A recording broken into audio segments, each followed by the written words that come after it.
It was hopeless to try and dive outside, so we decided to explore the reef itself.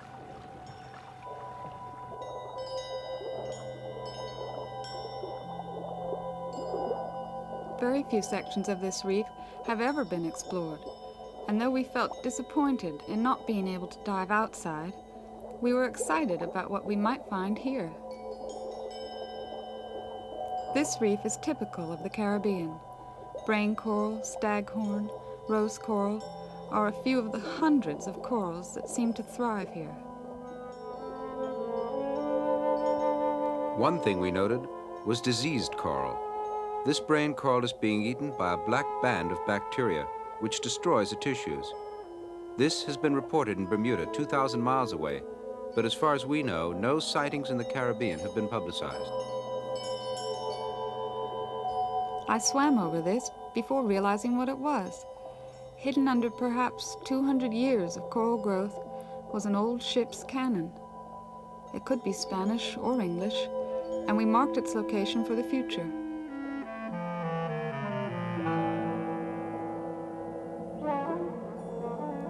I startled a big stingray cruising slowly behind the reef.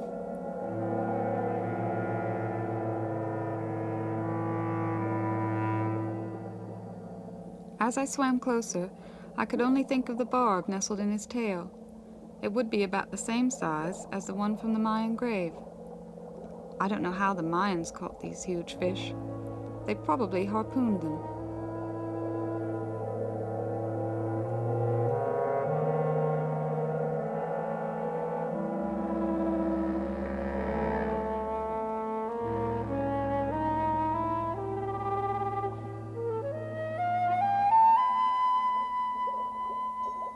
Dinner was easy for us to get. Crow would catch a fish, and I would gather some conch. These shells house a delicious animal which has been used since Mayan times both as food and bait for fishing. This small conch was exactly like the one from the Mayan grave. Again, we'd found a Mayan connection linking us with the past. Aboard the fisheries boat, conch was being broken out of the shell. First, a hole is made at the base of the animal's muscle. Then the muscle is severed, allowing the animal to be pulled from the shell. This method has changed little since Mayan times.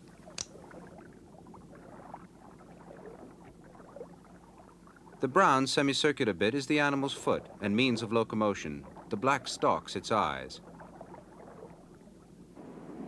Back near our camp,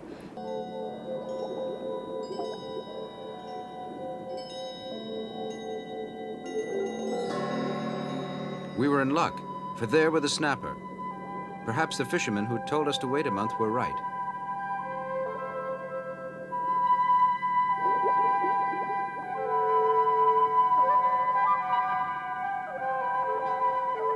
We were 70 feet down. Some snapper were milling about, but didn't appear to be spawning yet.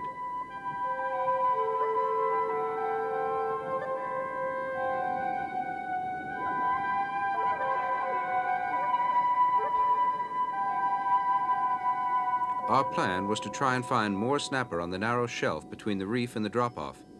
If we couldn't find them there, we'd descend quickly to a maximum of 180 feet, for the fishermen had said that they may be deep.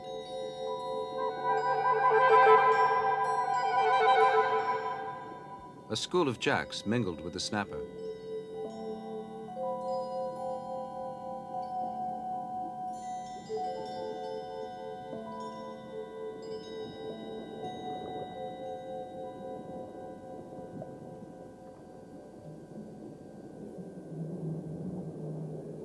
I felt perhaps we were too early.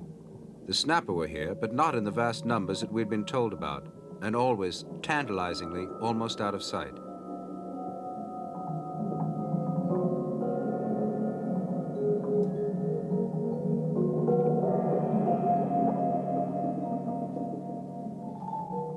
If we lingered about here, it would mean a long decompression. If we were going deep, we'd have to do it now.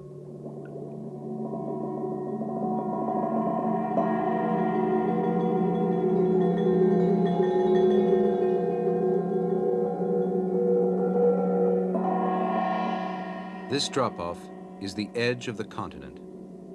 It presents a vertical face to the ocean of over 6,000 feet. A sheer wall.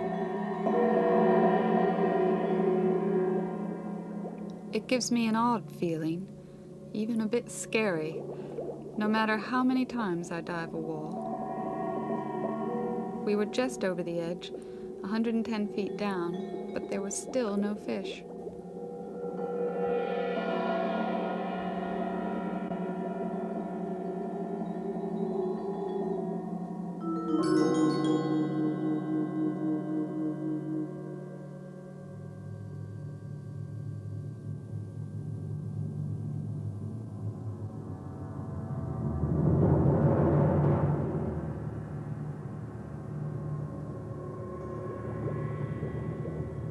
At 180 feet, we'd reached our limit, for at this depth, breathing air, the mind gets fuzzy, and with each minute, our decompression gets longer. But even here, there were no fish.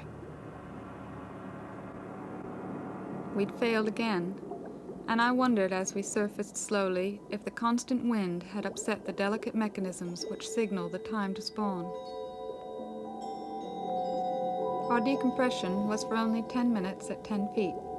Waiting, I thought about our final quest, the manatee. Ford Young was our only hope. If he could spot a manatee from the air within reach of our rubber boat, we'd have a chance. We'd found it impossible to film manatee in the rivers, for the waters were opaque. Our only chance was at sea, where they seldom go. Ford would circle if he found a manatee.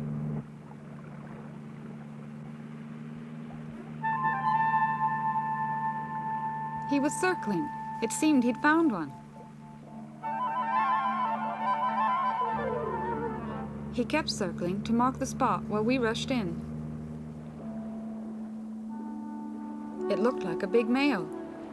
He was moving at a steady 2 or 3 knots.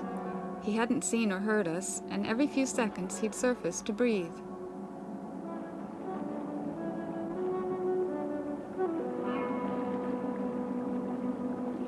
It seemed as though our luck had changed. If only we didn't scare him.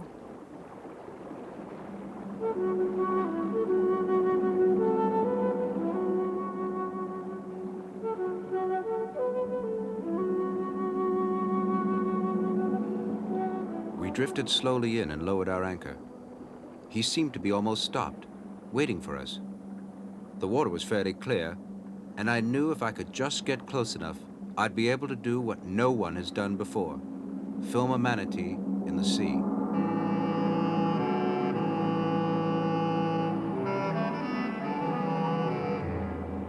Cautiously, we eased our way into the water.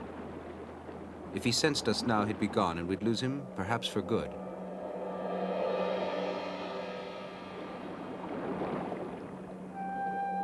I thought we'd scared him, for all I saw was a cloud of sediment. Then suddenly he emerged. The first thing I noticed was that he was surrounded by remora, suckerfish. These we'd only seen before on sharks, rays, and turtles, and even then only 1 or 2. Never the dozens that surrounded this creature. They must feed on small animals stirred up as the manatee grazes. His tiny, almost ineffectual front fins helped him move along the bottom. Although he didn't scare off, I felt he was aware of us, for instead of grazing, he kept up a steady pace.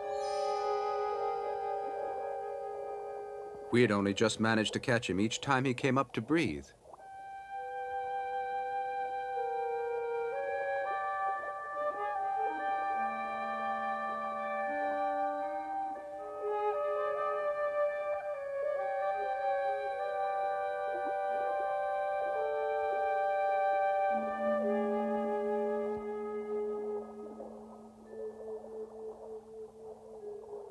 He seemed such a gentle and harmless creature, and it was sad to think that manatee are on the verge of extinction due only to man.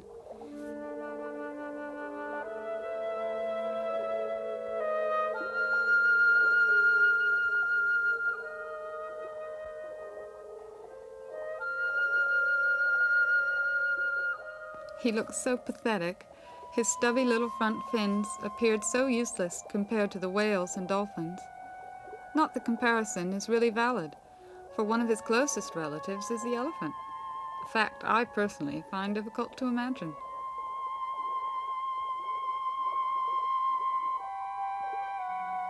I felt he was getting a bit wary now.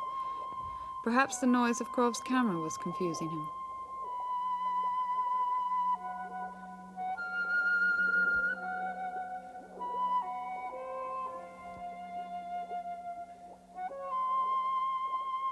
Then, sculling with his great paddle tail, he disappeared.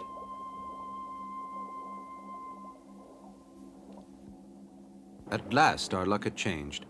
We both felt that the manatee had more than made up for the snapper. He'd also provided a strange and touching link with the past. Once Mayan hunted manatee, now they're nearly gone. We hope they'd both survive.